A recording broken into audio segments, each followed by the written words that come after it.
Halo, selamat pagi Bapak Ibu semuanya yang bisa hadir dalam kesempatan pagi hari ini. Sehat selalu ya Bapak Ibu semuanya.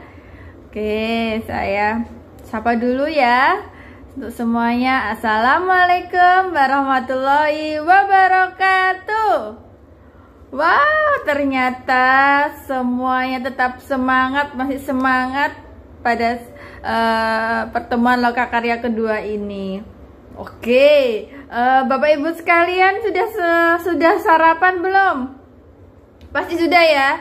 Oke, sebelum kita lanjutkan ke materi, saya akan mengajak breaking sebentar, melatih apa ya, biar kita tidak terlalu tegang. Nah, ya, siap-siap ya Ibu Bapak ya, tirukan saya ya.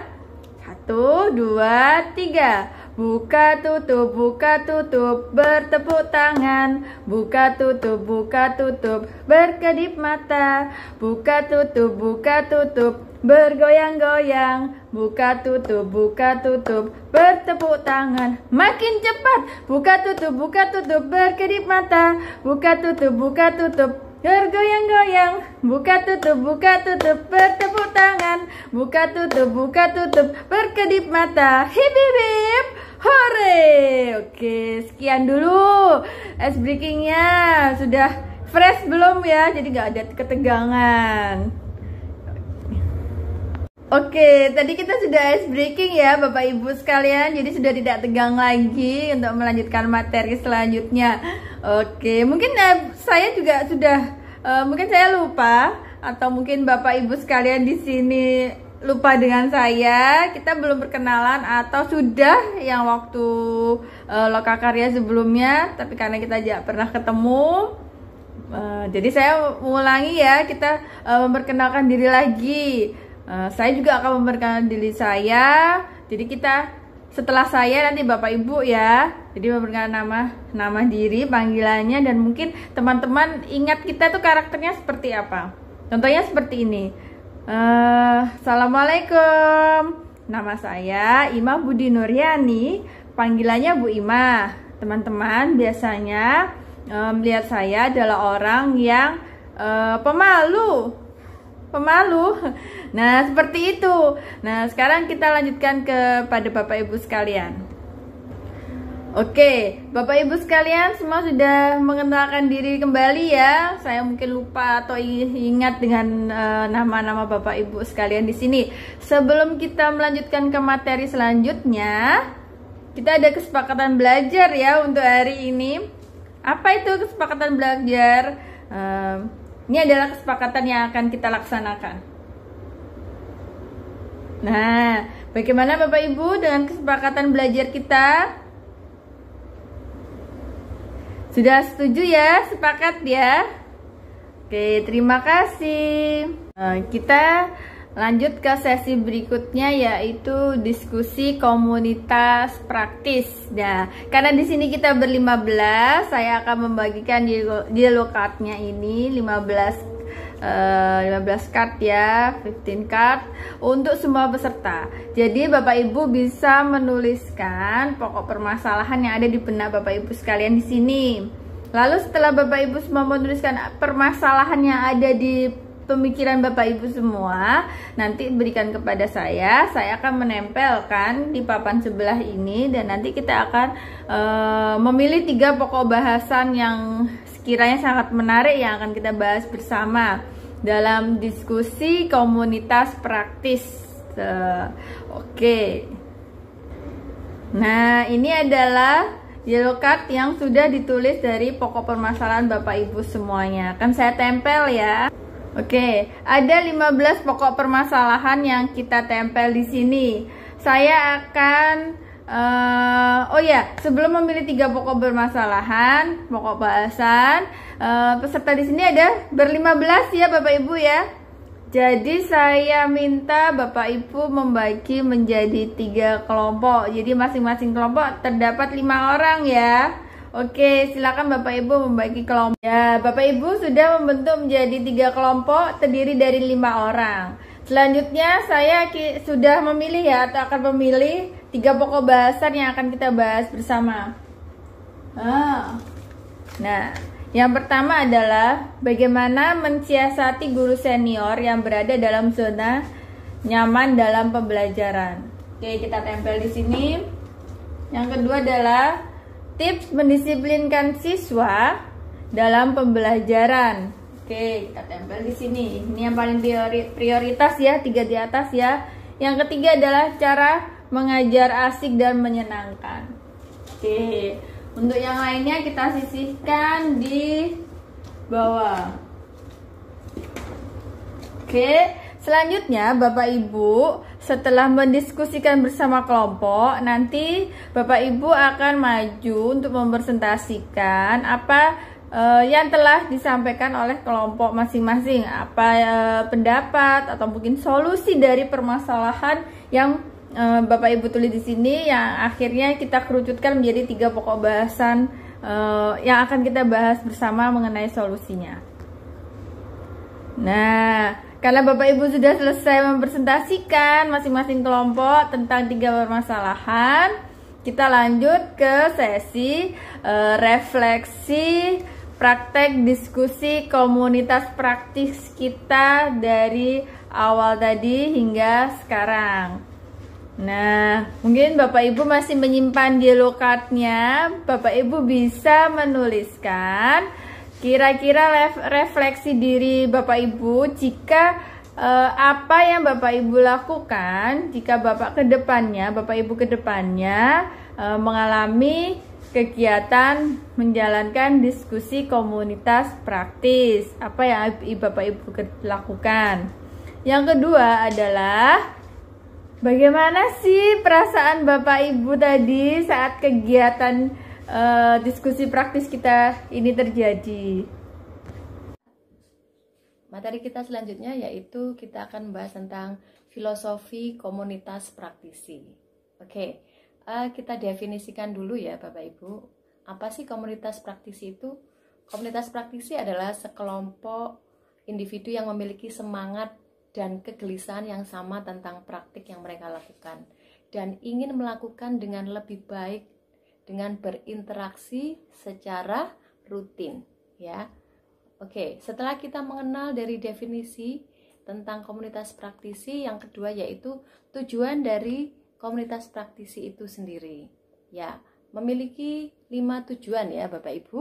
Pertama yaitu mengedukasi anggota dengan mengumpulkan dan berbagi informasi yang terkait dengan masalah dan pertanyaan tentang praktik pengajaran dan pembelajaran.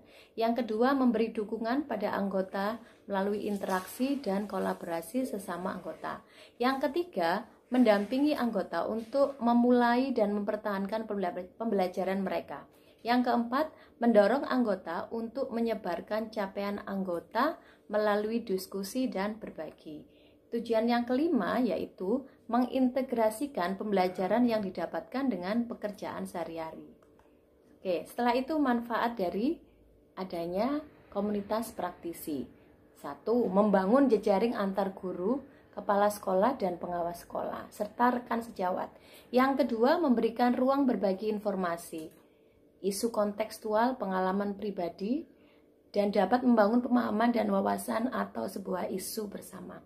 Yang ketiga, membangun dialog atau diskusi antar rekan sejawat yang dapat mengeksplorasi strategi dan solusi baru atas tantangan yang dihadapi dan saling mendukung dalam proses pengembangan diri. Oke, tentunya Bapak Ibu calon guru penggerak, kita membayangkan kalau di sekolah kita itu kita memiliki komunitas praktisi.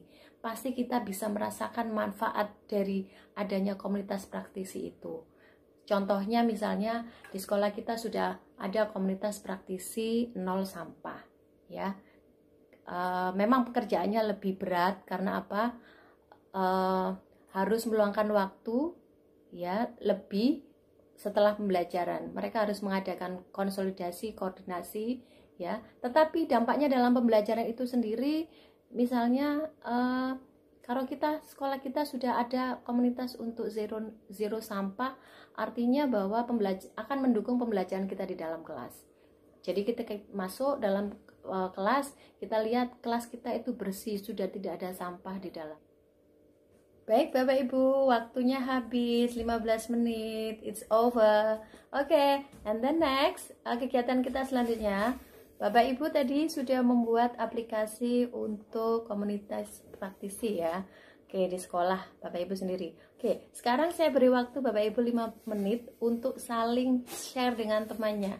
Share dengan teman di sebelahnya. Karena Bapak Ibu di sini ada 15 orang, jadi kelompok yang terakhir itu bisa bertiga untuk share dengan temannya. Oke, waktunya 5 menit. Kenapa saya beri waktu 5 menit? Bapak Ibu bisa mendapatkan ide tambahan untuk bisa mengisi aplikasi tersebut. Baik Bapak Ibu, setelah Bapak Ibu share dengan temannya selama 5 menit. Oke, sekarang Bapak Ibu saya beri waktu 5 menit lagi untuk melengkapi. Oke, silahkan. Wow, Bapak Ibu hebat. Oke, saya mengapresiasi sekali. Coba Bapak Ibu semuanya katakan bahwa saya keren, saya keren. Oke, semuanya. Baik Bapak Ibu, kita kembali. Bagaimana tadi isomanya? Tentunya badan kita akan tercharge kembali ya Bapak Ibu setelah kita istirahat tadi. Oke, karena kita masih ada materi-materi yang harus kita selesaikan, untuk mengatasi Bapak Ibu ngantuk, kita energizer dulu ya. Oke, 10 menit ya. Oke, semuanya berdiri Bapak Ibu. Oke, kita buang energi kita supaya kita tidak ngantuk nanti, menyeimbangkan otak kanan dan kiri. Oke, kita akan karena jargon kita adalah merdeka, jadi kita akan menuliskan kata merdeka. Tangan kanan, kiri, kaki kanan dan kiri. Oke, Bapak Ibu mulai. M, E, R, R, D, E, K, A. Tangan kaki kiri. M, E, R, R, D, E, K, A. Kaki kanan. M, E, R, R, D, E, K, A. M, E, R, R. Bagaimana Bapak Ibu? Cukup berkeringat ya? Oke, silakan duduk. Kita akan lanjutkan kegiatan diskusi kita. Kegiatan kita selanjutnya yaitu kita akan berdiskusi untuk bagaimana menciptakan strategi untuk menciptakan lingkungan belajar yang positif. Ya, nanti kita akan membagi 5 kelompok ya. Kelompok 1 yaitu mempelajari peran 1 dan peran 2. Kelompok 2 mempelajari peran 3 dan peran 4. Kelompok 3 mempelajari peran 5, 6, dan 7. Waktunya 15 menit untuk mempelajari menciptakan lingkungan belajar yang positif. Oke, mulai dari sekarang Bapak Ibu jika mengalami kesulitan nanti boleh bertanya ke pendamping. Maaf ya, waktunya hanya 10 menit ternyata. Silakan. Oke, Bapak Ibu, waktunya habis. Oke, sekarang setelah Bapak Ibu tadi berdiskusi tentang peran ya, sesuai dengan kelompoknya, Bapak Ibu nanti akan saya bagi lagi menjadi 3 kelompok. Ya, kelompok 1 tadi kan sudah membahas peran 1 dan 2. Kelompok 2 peran 3 dan 4. Kelompok 3 peran 5, 6 dan 7. Oke, sekarang saya akan bagi Bapak Ibu menjadi 3 kelompok ya. Bapak Ibu akan berhitung 1, 2, 3. 1, 2, 3. Oke, silakan. 1, 2, 3. Oke, silakan sekarang yang termasuk kelompok nomor 1 silakan gabung dengan nomor 1. Yang tadi nomor 2 silakan gabung dengan nomor 2. Yang tadi mendapatkan urutan nomor 3 silakan gabung dengan nomor 3. Oke, silakan Bapak Ibu bergerak. Oke, Bapak Ibu sudah berkumpul ya sekarang dengan kelompok yang baru. Oke, Bapak Ibu silakan berdiskusi dengan kelompoknya. Kelompok 1 ya, gabung dengan tadi yang nomor 1, kelompok 2 juga nomor 2. Jadi Bapak Ibu saya beri waktu untuk berdiskusi. Oke, jadi Bapak Ibu bisa mendapatkan saling berdiskusi tadi, Bapak Ibu bisa langsung mendapatkan memperjelas materi ya, materi dari peran 1, 2, 3, 4, 5, 6. Silakan mulai dari sekarang. Satu orang mendapatkan waktu 5 menit untuk berdiskusi. Oke, waktunya habis. Bapak Ibu, Acara kita selanjutnya yaitu kita akan belajar untuk menganalisa diri dalam peran guru penggerak ya, untuk membuat komunitas praktisi. Waktunya 15 menit ya. Bapak Ibu lihat tayangan saya. Oke, sekarang saya akan berikan nanti lembar pengisian analisis diri dalam menggerakkan komunitas praktisi ya. Bapak Ibu menganalisis kelemahan, kelebihan, dan cara dari Bapak Ibu untuk memperkuat kelebihan dan menghadapi kelemahan dari hal ketiga tersebut. Kita identifikasi dalam peran guru penggerak ya, membuat komunitas praktisi. Oke, kita analisis kelebihan diri kita, kelemahan dari diri kita, dan cara kita untuk memperkuat kelebihan dan menghadapi kelemahan itu. Oke, Bapak Ibu, saya beri waktu 10 menit untuk mengisi. Oke, silahkan. Jika ada pertanyaan, boleh ditanyakan ke pendamping. Oke, waktunya habis ya Bapak Ibu. Silahkan Bapak Ibu menceritakan analisis dirinya kepada rekan guru di sebelahnya. Silahkan. Oke, silahkan. Mungkin nanti dari sharing dengan teman di sebelahnya, Bapak Ibu bisa mendapatkan masukan atau saran ya. Waktunya 5 menit dari sekarang. Silahkan bercerita. Oke, waktunya habis. Oke, semuanya berikan tos dengan temannya. Mantap. Baiklah Bapak dan Ibu calon guru penggerak, sampailah kita pada sesi menggerakkan komunitas praktisi. Nah, di sini diharapkan kepada calon guru penggerak dapat menjelaskan tahapan menggerakkan komunitas praktisi, dan calon guru penggerak dapat membuat rencana menggerakkan komunitas praktisi di tahapan merintis. Baiklah, sampailah kita pada sesi menggerakkan komunitas praktisi, di mana pada sesi ini calon guru penggerak dapat menjelaskan tahapan menggerakkan komunitas praktisi dan dapat membuat rencana menggerakkan komunitas praktisi di tahapan merintis. Baiklah, saya sudah menyiapkan beberapa poster di depan, silakan dilihat dan diamati dulu. Sebelumnya saya ingin menanyakan, apakah di antara Bapak dan Ibu ada yang sudah pernah mengikuti atau bergabung dalam satu komunitas? Siapa di antara Bapak dan Ibu yang sudah pernah mengajak satu orang untuk ikut komunitas atau kepanitiaan? Ada enggak? Ada ya? Siapa di antara Bapak dan Ibu yang pengen tahu caranya untuk menggerakkan orang mengikuti komunitas belajar? Ada yang ingin tahu? Baik, oke. Untuk itu kita akan melakukan perjalanan untuk mengetahui tahapan belajar menggerakkan komunitas. Kira-kira menurut Bapak dan Ibu ada berapa tahapannya? Betul, sesuai dengan telah poster saya tempelkan tadi. Sekarang kita akan berkeliling untuk mengetahui macam-macam tahapan-tahapan komunitas belajar tadi. Oke, mari kita berkeliling untuk mengetahui tahapan-tahapan yang akan kita pelajari. Tahapan pertama adalah tahap merintis. Tahap merintis adalah tahapan memulai sebuah komunitas. Apa-apa saja strateginya? Yang pertama adalah membangun percakapan awal. Percakapan awal adalah di saat percakapan yang diawali dengan pemimpin sekolah, wakil kepala sekolah, koordinator urusan sekolah, wali kelas, dan guru mata pelajaran. Yang kedua adalah menemukan pengikut pertama. Pengikut pertama adalah rekan guru yang bersemangat dan bersedia turut menggerakkan komunitas belajar bersama guru penggerak. Nah, dan yang ketiga adalah membangun percakapan bermakna. Percakapan bermakna ini dimulai dengan pemetaan masalah-masalah dan rencana solusi yang bisa dilakukan. Kita lanjut ke tahap selanjutnya ya. Tahap kedua adalah tahap menumbuhkan.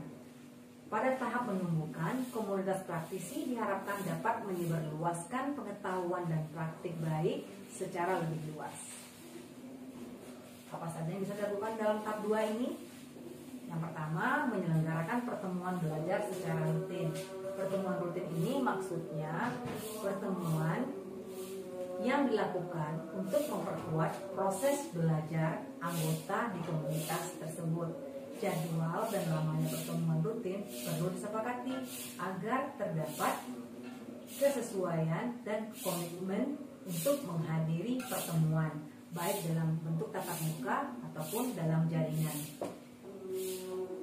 Yang kedua, mendorong dan mendampingi anggota komunitas menerapkan hasil belajar. Guru penggerak diharapkan dapat mendorong dan mendampingi anggotanya untuk mempraktikkan hasil belajar di komunitas. Dan yang ketiga, mendokumentasikan dan membagikan hasil belajar. Guru penggerak dan anggota komunitas bisa mendokumentasikan hasil kegiatan dan praktik baik yang telah dibagikan di komunitas dalam bentuk tulisan, video, ataupun audiovisual. Kita berkeliling ke tahap selanjutnya. Tahap yang selanjutnya adalah tahap ketiga, yaitu tahap merawat keberlanjutan. Pada tahap ini, komunitas praktisi adalah diharapkan dapat memastikan proses baik yang sudah berjalan dalam komunitas akan terus memberi dampak positif bagi anggota komunitas. Bagaimana cara mewujudkannya? Yang pertama, kita mengembangkan anggota menjadi penggerak komunitas praktisi. Dalam waktu tertentu, guru penggerak perlu mengidentifikasi anggota-anggota yang berpotensi untuk menjadi penggerak, kemudian diberikan tanggung jawab sebagai pengelola kegiatan dengan peran yang berbeda-beda. Dan yang kedua,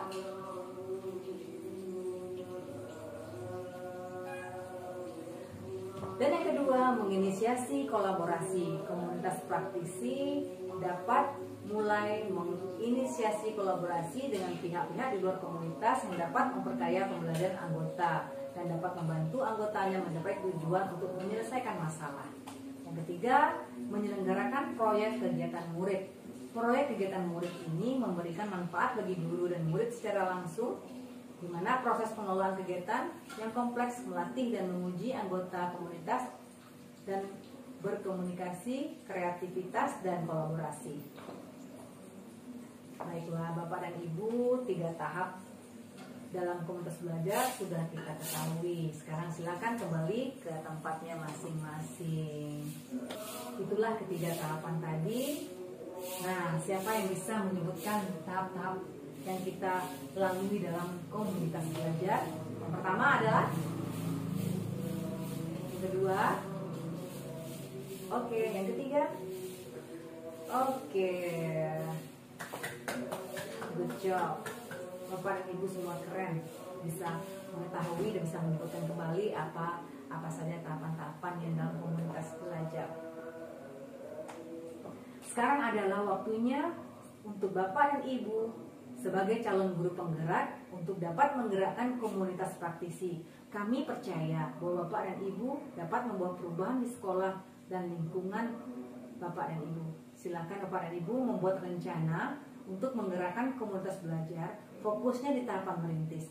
Bapak dan Ibu mengerjakan di lembar yang akan diberikan oleh rekan-rekan saya. Sudah dapat semua Bapak dan Ibu? Oke.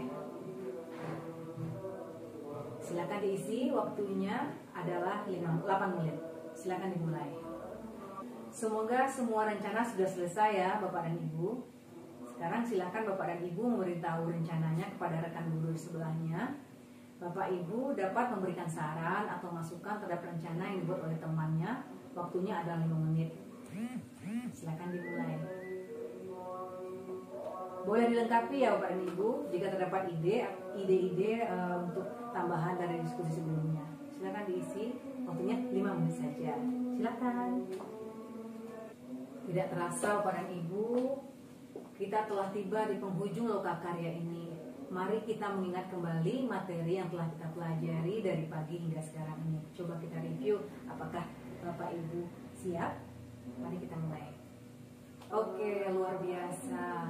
Di sini saya juga ingin memberitahukan ya Pak, Bu, bahwa lokakarya ini serta grup Facebook antar guru atau grup WhatsApp merupakan komunitas praktisi yang telah kita pelajari hari ini. Karena komunitas praktisi ini memang digunakan untuk mengembangkan kompetensi Bapak dan Ibu.